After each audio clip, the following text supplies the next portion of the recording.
Welcome to the second video of Gimpy's History Corner. Hopefully you enjoyed the first one, which was about the connection of my German family immigration to today's immigration issues. I want to remind you this is inspired by my two grandsons, Ellis and Archie. Ellis is 9 and Archie's 6.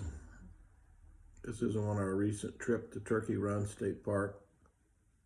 Great grandkids. They do a great job. I want to thank my son, Andy, in the beard in the front with a hat, and my younger son, Scott, who lives in Manhattan. Andy is a excellent special education teacher for Hamilton Southeastern Schools. And Scott is an editor and writer and has his first book coming out this year. So we're very proud of both of those guys. Andy and Scott, Archie and Ellis, 4 redheaded people, took after their mother's red hair. All right, this version of the video will be about different periods in American history when immigration was an issue. The first was the Alien and Sedition Acts of 1798, which was very early in our country's history. John Adams was president. This was after George Washington served 2 terms as president, and then John Adams came in as second president. His party, the Federalist Party, was in power in Congress, and we had trouble with France, which was unusual because France helped us win the American Revolution. Without France's help, we would never have defeated England in the American Revolution. But England and France were still fighting in Europe and on the open seas. And France had gone through a revolution of their own, the French Revolution, which is very famous as well. And there were lots of people who fled the revolution in France and came to America. And Thomas Jefferson's party, which were the Republicans, were very much in love with the French. Jefferson had spent time there as an ambassador, and he loved the French. And as France battled England, they wanted America to help in that war. President Washington and President Adams both thought America was way too young to get involved in a European war, so they stayed neutral. And there were lots of French in America, and they were rousing for support from the American government. I have one of my favorite books is a book about John Adams by David McCullough, who's one of my favorite history authors who recently passed away. But that's a picture of John Adams, our second president. And Adams and the Federalists were adamant that they stay away from the war, and they were upset that so many French had come to America and roused the population to try to get involved in the war. So they passed something called the Alien and Sedition Acts of 1798. And I'll read a little bit about what David McCullough says about that. It says, in 2 sweltering weeks, their popularity and confidence never higher, the Federalist majority in Congress passed into law extreme measures that Adams had not asked for or encouraged. But then neither did he oppose them, and their passage and his signature on them were to be rightly judged by history as the most reprehensible acts of his presidency. Still, the infamous Alien and Sedition Acts of 1798 might be seen in the context of the time, and the context was tumult and fear. He goes on to say there was rampant fear of the enemy within. French immigrants in America, according to the French Council in Philadelphia, by now numbered 25,000 or more. Many were aristocrats who had fled the Terror, which was the French Revolution, but the majority were refugees from the slave uprisings on the Caribbean island of Santo Domingo. In Philadelphia, a number of French newspapers had been established. There were French booksellers, French schools, French boarding houses, and French restaurants. The French, it seemed, were everywhere, and who was to measure the threat they posed in the event of war with France? So that was the setting for the Alien and Sedition Acts. Adams and the Federalists wanted to have the power to get rid of some of these French troublemakers, as they saw them. So the act did several things. It increased residency for citizenship from 5 to 14 years. They did not want these French becoming citizens. They were so fearful of them. It allowed the president to deport non-citizens who he deemed dangerous. Does that sound familiar? And it allowed the detention and deportation of citizens from hostile nations, which would be France. Now, if it sounds familiar, this is exactly the law that President Trump has invoked in his deportation of Hispanics in this past year. So this law is still on the books, and President Trump is using it to his advantage by rounding up thousands of Hispanics who he wants to deport. Most are illegal aliens, but some, I think, are actual citizens. So, very unusual situation. France was our friend and helped us win the revolution. But when they wanted our help in the next war, we backed out and said, no thanks, we're too young. And the first Alien and Sedition Acts gave the power of the president and Congress to remove people they did not think were supportive of the United States. And this law is still being used today. Jumping ahead almost 100 years, 1882 was the next law. The California Gold Rush occurred in 1849, which meant a ton of people were rushing off to California or sailing around Africa, or South America, to get to California to get rich on gold. And some industrious businessmen started a transcontinental railroad expedition to try to have a safer way to get from the east to the west. And they were having trouble getting current white Americans to work on this job because the work was hard and they didn't want to pay them very much because they're businessmen, and that's capitalism. Try to get the cheapest labor that you can. So they recruited Chinese immigrants. At this time, China was not a world power as it is now. So they brought in Chinese people to work on the western half of the Transcontinental Railroad. They worked very hard. They were skilled workers in many ways of building tunnels and bridges and so forth.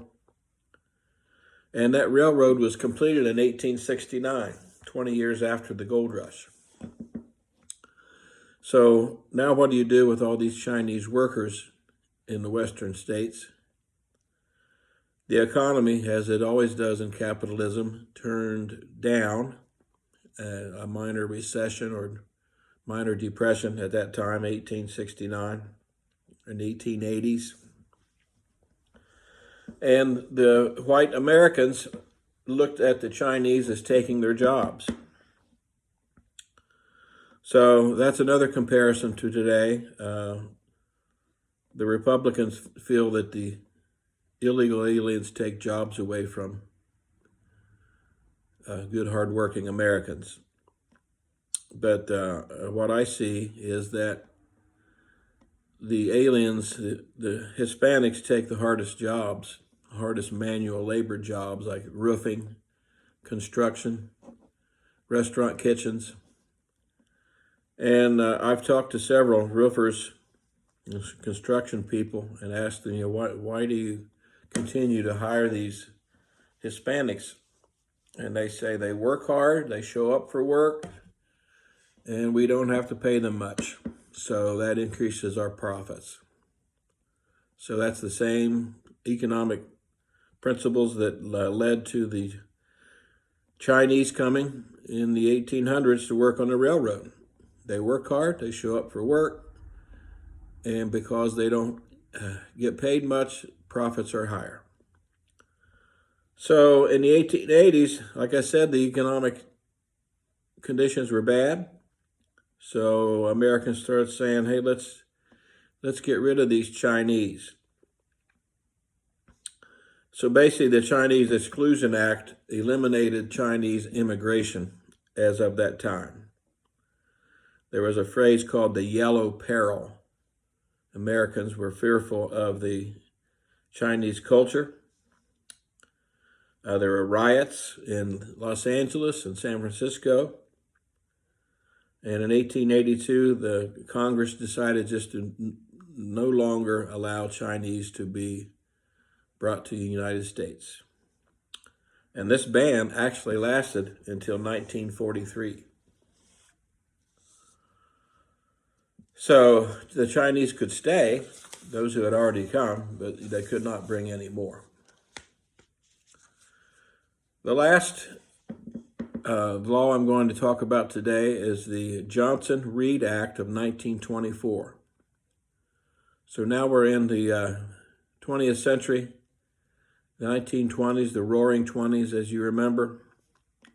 We had just fought a war in Europe, World War I, and had gone through the Spanish flu. So there was a strong isolationist viewpoint in America. We did not want to get involved in European wars. We did not want more immigrants coming to America. So there was a law passed that capped yearly immigration at 165,000, or 2% of the U.S. population by the 1890 census. This law favored Northern and Western Europeans, which would be English and German and Scandinavian, like Norwegians, Swedes, and discriminated against Southern Europeans, which were the Greeks, Italians, and Spanish, which is ironic because we all studied the great Greek and Roman civilizations of ancient history where they pretty much ruled that part of the world with Alexander the Great and Julius Caesar. But now, in 1920s, they were viewed as lowlifes. The scientific feeling at the time was led by something called eugenics. And eugenics basically said there are strong civilizations and weak civilizations, or weak races, strong races and weak races. The Northern Europeans were a strong race, German, English, Scandinavians, and the weak races were the Italians and the Eastern Europeans, and specifically they're targeting blacks and Jews. So this, again, eugenics involved things like sterilization so that these races could not promulgate. And it's a very popular scientific view at the time in America. And if it sounds familiar, realize that the Nazis in Germany, who were coming up in the 1930s, modeled a lot of their anti-Jewish laws against towards the American laws against the blacks. And America did not want a lot of Jewish immigration. When the Nazis started exterminating Jews and people said, "You need to let Jews come to America," America basically said, "No thanks." I have a book here also, talks about the Black Hand by Stefan Talty. And this is about fighting the Italian immigrants in the 1920s.